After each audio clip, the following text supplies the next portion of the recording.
Ce qu'on va faire à la Kaaba, ça s'appelle le pèlerinage. C'est des rites, des rites que le prophète nous a enseigné, que Abraham nous a enseigné qu'on doit faire.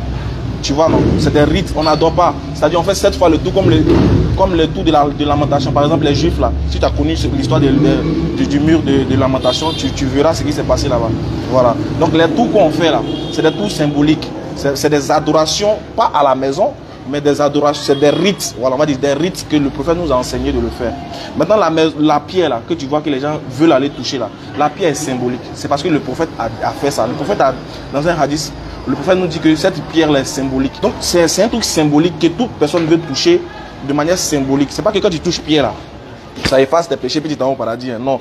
Comme le prophète a fait, et le prophète nous a recommandé, il dit vraiment, ça sera une chance pour quelqu'un de pouvoir toucher cette pierre-là. Parce que c'est une pierre symbolique et qui a une valeur pour nous. C'est pas la pierre on adore. Est-ce qu'une pierre peut répondre aux prières? Non, une pierre ne répond pas aux prières, ça ne parle même pas. Comment on va aller adorer une pierre? Ça, c'était pour finir. Là, c'est Ismail Aka de la DDR qui tente de légitimer l'idolâtrie des musulmans en citant le mur des lamentations. Et parlant de la pierre noire que les musulmans luttent au prix de leur vie afin de la toucher, Ismail Aka affirme que c'est un truc symbolique que toute personne veut toucher de manière symbolique. Ce n'est pas que quand tu touches cette pierre, elle enlève tes péchés. Non. Il ajoute que la pierre noire qui ne parle même pas, comment elle peut répondre aux prières? Alors, quand il dit que toucher la pierre noire est un acte symbolique, oui, mais ça symbolise quoi? Voyez vous-même comment les musulmans luttent pour toucher cette pierre ou ces angles afin de s'essuyer le visage. Suivons un extrait.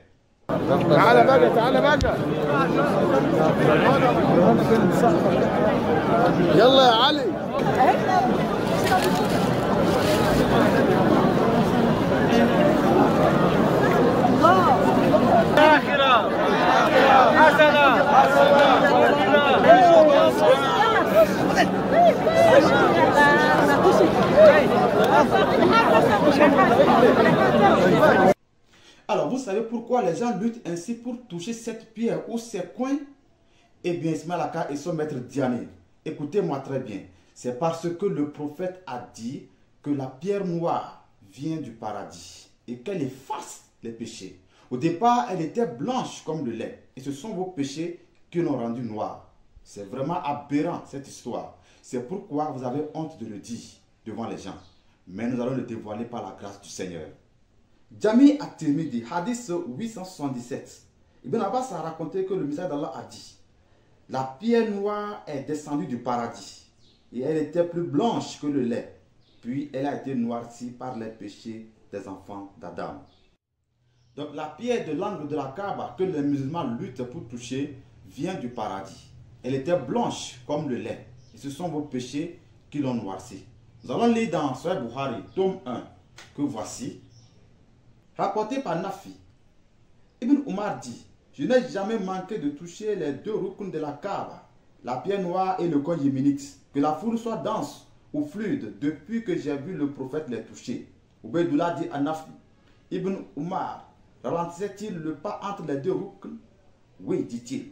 Il ralentissait, cela lui devenait plus facile de les toucher. Alors pourquoi les musulmans luttent pour toucher la pierre noire ou ses angles afin de s'essuyer le visage? Est-ce que c'est simplement un acte symbolique comme l'a dit Ismail Aka? Prenons la sunna. Jami At-Tirmidhi, hadith 959. D'après Kouteiba, d'après Ibn Ubayd, Ibn Umayr, d'après son père qui dit: comme j'ai vu Ibn Umar participer à la bousculade pour arriver aux deux angles, ce que je n'avais pas vu chez aucun des autres compagnons du prophète, je lui ai dit: oh Abu Abdraman, je t'ai vu participer à la bousculade pour arriver aux deux angles comme je n'ai jamais vu un autre compagnon du prophète le faire. Il m'a répondu: si j'ai fait cela, c'est parce que j'ai entendu le message d'Allah dire: leur essuyage est une expiation des péchés. Je l'ai entendu dire aussi: celui qui fait des circumambulations dans cette maison sacrée pendant une semaine et les parachève avec perfection, c'est comme s'il a affranchi un esclave. De même que je l'ai entendu dire: à chaque fois qu'il lève un pied et pose un autre, Allah lui effacera un péché et lui prescrit une bonne action.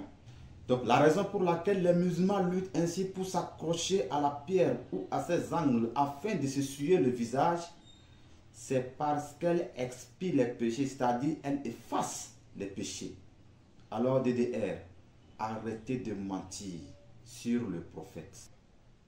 Le prophète dit que ce sont vos péchés qui ont rendu la pierre de l'angle de la Kaaba noire. Ismaël Aka et son maître Diané disent non, la pierre n'enlève pas les péchés. Ismaël Aka est allé même loin en affirmant que la pierre qui ne parle même pas, comment elle peut répondre aux prières? C'est là l'une des preuves qu'Ismaël Aka ne connaît rien sur l'islam. Sinon que cette pierre a 2 yeux et une bouche. Mais pour le moment, elle ne parle pas. Elle attend le jour de la résurrection pour témoigner contre vous. La preuve dans Jami al-Tirmidhi. Hadith 961. Qutayba nous a rapporté d'après Saïd ibn Jubayr, d'après Ibn Abbas, le prophète a dit au sujet de la pierre noire, par Allah, Allah la ressuscitera le jour de la résurrection avec 2 yeux pour voir et une langue pour parler, pour témoigner en faveur de celui qui l'a touché à juste titre. Alors, Ismaël Aka et son maître Diané, le prophète a dit que la pierre va parler en faveur de celui qui l'a touché à juste titre. Autrement, celui qui l'a touché en vrai. Écoutons un imam qui en dit plus. Alors, quand on parle de la Kaaba, il est important aussi de parler de la pierre noire.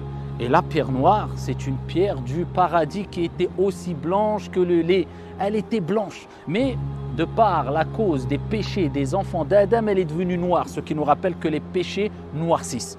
Ils ont noirci la pierre noire, une pierre du paradis, que dire de nos cœurs? Cette pierre, eh bien, elle est dans un angle de la Kaaba, il est bon de la toucher, et pour toute personne qui l'a touchée, abshirou, réjouissez-vous, le prophète sallallahu alayhi wa sallam nous a dit qu'au jour de la résurrection, elle aura 2 yeux pour voir et une langue pour parler ou pour témoigner plutôt envers toute personne qui l'aura touchée sans causer de préjudice clair ou de mal.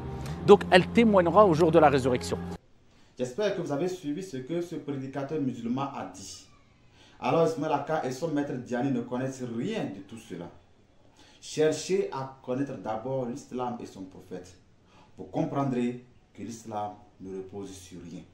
En ce moment, vous serez affranchis par la vérité qui est Jésus-Christ. Shalom et à très bientôt.